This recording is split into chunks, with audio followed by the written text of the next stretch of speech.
Chief Meteorologist here at Sky News Weather, Tom Saunders. Happy Friday to you. Janie, happy Friday. And it's a happy Friday to many of the farmers through southeastern Australia because we've seen some heavy rain over the past 24 hours.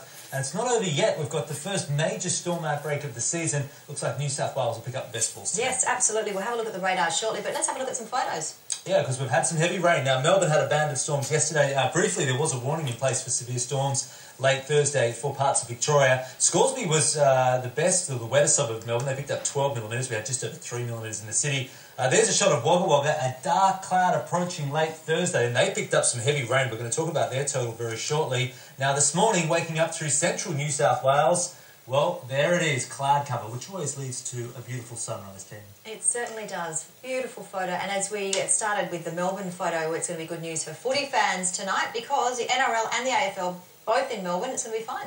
Yeah, back to dry conditions. Yeah. Those showers have cleared up from the southeast, and so it's just in the last hour. Let's have a look at some radars then. So yesterday, there it is through Victoria. Best falls were through the central and eastern parts of the state. Now, around the Alps, we even saw over 50 millimetres of rain. Mount Hotham had 33 millimetres. That was all rain. Nice snow. There was some very light snow this morning for about half an hour, and then it cleared. So a bit of a washout there. And through southern New South Wales, also excellent falls. Through by Village, 54 millimetres of rain. Let's go further north. So you can see the rain moving through New South Wales and the ACT overnight. Sydney had a few millimetres. We had some good falls along the central tablelands of New South Wales. One that stands out is Bathurst, 13 millimetres. It's not massive, but it's the heaviest fall in 6 months. And Janie, right now there's a band of storms over the northern inland of New South Wales. Canberra, 25 millimetres, the heaviest rain in 7 months too. And there's some pretty good falls. And as you said, it's not over yet. It's not over yet. Now let's have a look at some of those good falls that we did see. So here are some totals. Wagga Wagga, 26 millimetres. That is the heaviest rain so far this year.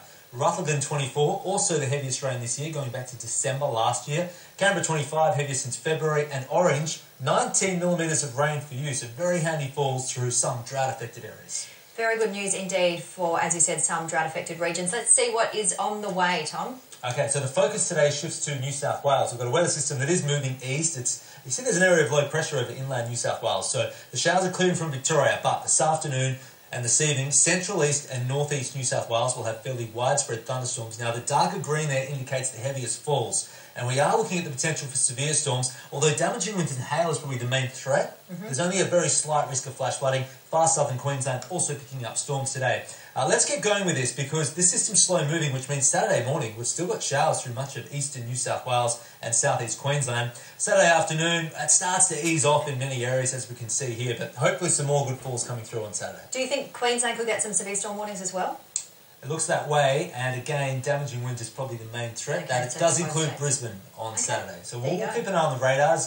Sky News Weather will have live coverage of those storms as we roll into the weekend. Of course. Now, in some areas in New South Wales, the bushfire season was brought forward to August, in fact. And what are we looking at in terms of the next few months? Because obviously we're in drought conditions for many parts of the country. Well, the bushfire season forecast has been released, and here's a map that shows the red areas where we're expecting above normal fire potential, so an increased frequency of bushfires. Now, as you'd expect, eastern New South Wales, where we have drought conditions, it's expected to be an active season, along with southeast Queensland, eastern Victoria, and small parts of Western Australia, although in Western Australia, it's not because of the recent dry conditions, it's because of the rainfall, which has promoted grass growth. It's interesting to note, though, for most of Australia, it's a normal fire potential, even though the rainfall has actually been below average, but that's because for grassland areas, when you have below average rainfall, there's less grass growth, and that actually reduces the potential for any bushfires. But for the forested areas, i.e. mainly the Great Dividing Range and the East Coast, there's an increased potential. Yeah, okay. Well, let's head overseas because of the California fires. There hasn't been much rain there at all, has there? Well, it's the dry season for them. Right now, USA, they're getting smashed by severe flooding through the Midwest. That's going to continue into the weekend. And for the west of the country, further bushfires for California. Here's more details.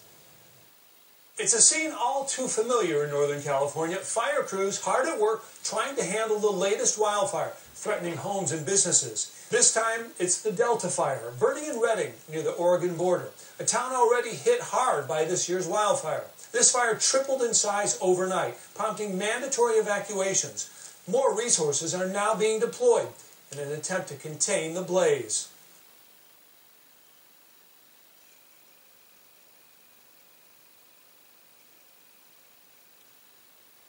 The Delta Fire also shut down a 45-mile stretch of Interstate 5, a major freeway running from Canada to Mexico.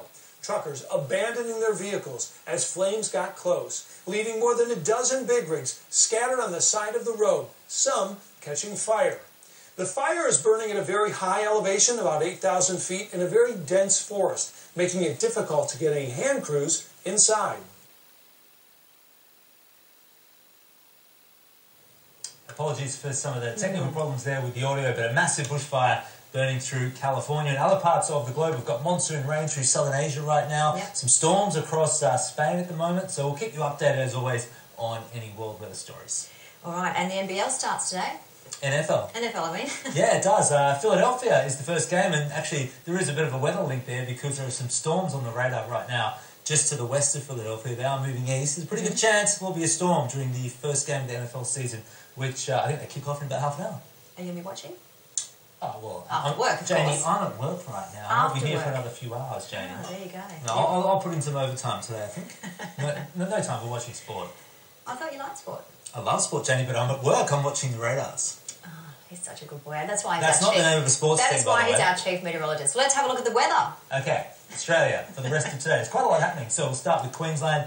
We do have dry conditions for central and northern Queensland. The Bureau mentioned the risk of storms over the central and inland, but don't expect much there. But there will be showers and gusty storms over the southern interior of Queensland, perhaps reaching Brisbane's western suburbs later this evening. But for Brisbane itself, probably not going to get any rain until after midnight tonight. And what about the central coast there, Mackay? No, there's almost no risk of any rainfall in that area. Now we've got showers and storms through eastern parts of New South Wales, generally clearing from the south of the state, but this afternoon through central and northern areas there is the risk of severe storms with damaging winds and large hail. Now for Victoria, the showers have already cleared from the east. There'll be isolated showers though near the coastline, but they'll clear up by late this afternoon. Temperatures just a touch below average for this time of year. For Tasmania, we've got all these shower icons, but there's actually not a lot happening. But in the northeast of the state, there could be storms this afternoon with showers lingering for the west. Very light showers for southern parts of South Australia, not much in that. A few on the radar right now around Spencer Gulf and Vincent Gulf down in the lower southeast. Showers though for southwest WA. Now these showers are fairly widespread, but not particularly heavy. So it's only a few millimetres in most areas, including Perth. Probably going to see around 2 millimetres of rain today. Anywhere south of Geraldton to Israelite Bay. We've got sunny conditions across the Northern Territory today. I think you'd have to say that is meteorologically boring. Temperatures are close to average. It's sunny. It's the dry season. The end. The end. I don't think it's boring. Nothing weather-wise is boring. The NT is boring today. There's no severe fire danger. Temperatures are close Isn't to that average. good? There was some patchy fog this morning, but it's already cleared. How can you get excited about that? It's weather. Anyway, that is the end of our 10-minute briefing, and we will continue with our updates, and there could be some severe storm warnings, so stick around and we'll let you know. See you soon.